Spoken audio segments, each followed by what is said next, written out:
Ladies and gentlemen, welcome back to the IAS Companion. Today we embark on an exploration of the sacrosanct right to freedom of religion and cultural and educational rights enshrined within the hallowed pages of our Constitution. These fundamental rights, encapsulated within Article 25 to Article 28 and Article 29 to 30 respectively, stands as a testament to the values of pluralism, tolerance, and individual autonomy that form the bedrock of our democratic ethos. Let us navigate through the nuances of these provisions, elucidating their implications, protections, and the landmark judicial pronouncements that have shaped their interpretation. 1. Freedom of conscience and free profession, practice, and propagation of religion. Article 25 serves as a bulwark safeguarding the inner sanctum of an individual's beliefs and practices, affirming the inalienable right to freedom of conscience and the unfettered expression of religious faith. Interpretation and legal framework. Freedom of conscience. This encompasses the intrinsic liberty of an individual to forge a personal connection with the divine or spiritual realm, devoid of external coercion or constraint. Right to profess, practice, and propagate. Individuals are empowered to openly declare their religious beliefs, engage in religious rituals and ceremonies, and disseminate the tenets of their faith. However, the right to propagate does not extend to forced conversions, which impinge upon the foundational principle of freedom of conscience. Legislative measures. The Immoral Traffic Prevention Act, 1956, and Bonded Labor System Abolition Act, 1976, are legislative bulwarks erected to combat human trafficking and forced labor, aligning with the spirit of Article 25. Landmark judgments. Stanislaus vs. State of Madhya Pradesh, 1977. In this pivotal case, the Supreme Court underscored the inviolable nature of an individual's freedom of conscience, emphasizing that the right to religious freedom encompasses the right to profess, practice, and propagate one's faith without external interference. Sri Adi Visheshwara of Kashi Vishwanath Temple vs. State of UP. 1997. The Supreme Court, in this seminal judgment, elucidated that the right to propagate one's religion does not extend to proselytization or forced conversions, safeguarding the fundamental principle of voluntary religious adherence. 2. Freedom to manage religious affairs. Article 26 extends protection to religious denominations, ensuring their autonomy in managing their religious institutions and properties, thereby fostering an environment conducive to the unfettered expression of diverse faith traditions. Legal protections and parameters. Establishment of institutions. Religious denominations are empowered to establish and maintain institutions for religious and charitable purposes, thereby fostering the spiritual and philanthropic endeavors of the community. Autonomy in religious affairs. Denominations possess the prerogative to manage their internal affairs, administer their properties, and conduct religious rituals in accordance with their faith tenets. Judicial interpretation. The Supreme Court, in various pronouncements, has delineated the criteria for determining religious denominations, emphasizing factors such as shared beliefs, common organization, and distinctive nomenclature. Landmark judgments. Shirur Mutt case, 1954. In this seminal case, the Supreme Court articulated the criteria for defining religious denominations, emphasizing the significance of shared beliefs, common organization, and a distinctive name. S.P. Mittal vs. Union of India, 1983. The Supreme Court, in this pivotal judgment, affirmed the autonomy of religious denominations in managing their internal affairs and administering their properties, delineating the contours of their constitutional protections. 3. Freedom from taxation for promotion of a religion. Article 27 erects a bulwark against the state's patronage of any particular religion, mandating that no individual shall be compelled to finance the promotion or maintenance of any specific faith tradition, thereby upholding the principles of religious neutrality and pluralism. Legal safeguards and implications. Prohibition of state patronage. the state is proscribed from utilizing public funds for the promotion or sustenance of any particular religion, ensuring equitable treatment of diverse faith communities. Distinction between taxation and fees. While taxation for religious promotion is prohibited, the imposition of fees for specific services or facilities related to religious institutions is permissible, provided they serve secular administrative purposes. Landmark judgments.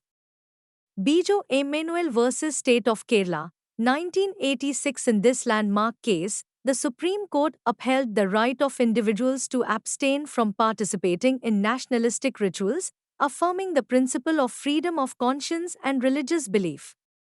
A. S. Krishna vs. State of Madras, 1957. The Supreme Court, in this seminal judgment, elucidated that while the state is prohibited from levying taxes for religious promotion, it may impose fees for specific services or facilities provided by religious institutions, provided they serve secular administrative purposes.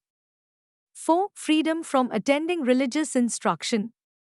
Article 28 ensures that individuals are not compelled to undergo religious instruction or worship in educational institutions wholly maintained by the state, safeguarding the secular character of public education and upholding the principle of voluntary religious adherence.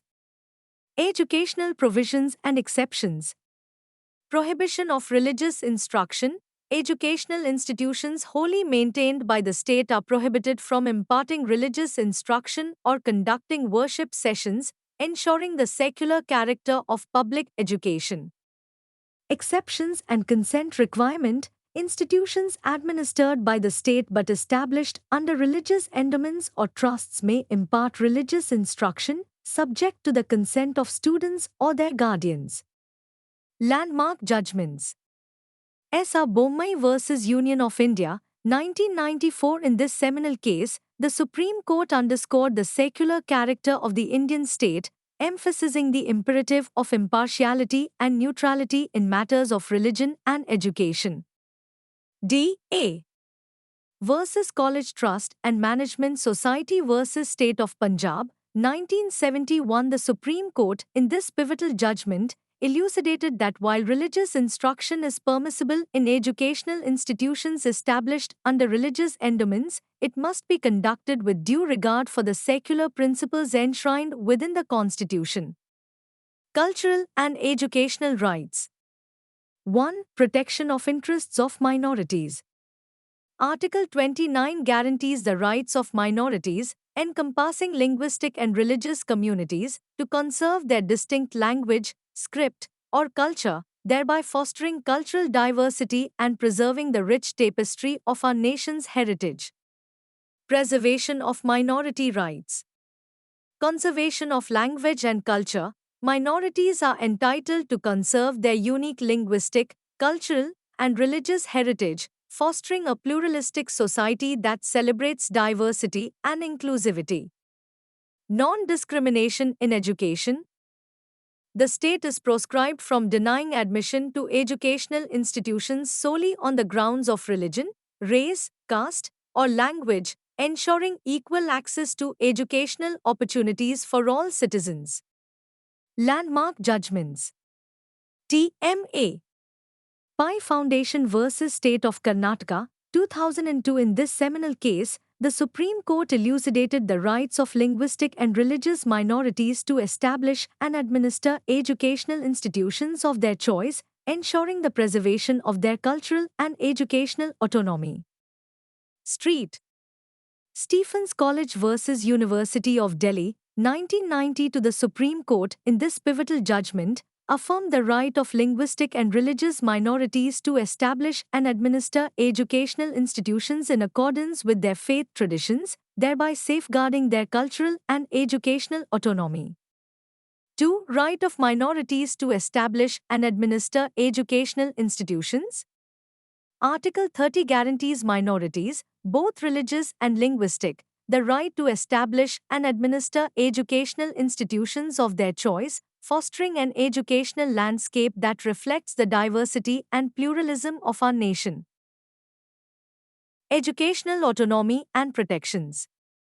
Establishment of institutions. Minorities possess the prerogative to establish and manage educational institutions in accordance with their cultural and religious ethos, thereby nurturing an educational environment that celebrates diversity and inclusivity. Protection against discrimination.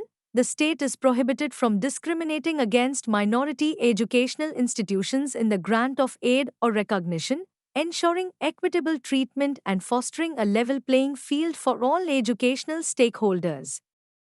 Landmark judgments. St. Xavier's College vs. State of Gujarat, 1974. In this seminal case, the Supreme Court delineated the rights of religious and linguistic minorities to establish and administer educational institutions in accordance with their faith traditions, ensuring the preservation of their cultural and educational autonomy. Lokendra Karmachari Sangathan vs. Union of India, 1995. The Supreme Court, in this pivotal judgment, affirmed the autonomy of minority educational institutions in matters of administration and faculty appointments, delineating the contours of their constitutional protections. In conclusion, the right to freedom of religion embodies the cardinal principles of individual autonomy, cultural pluralism, and religious tolerance that underpin a democratic ethos.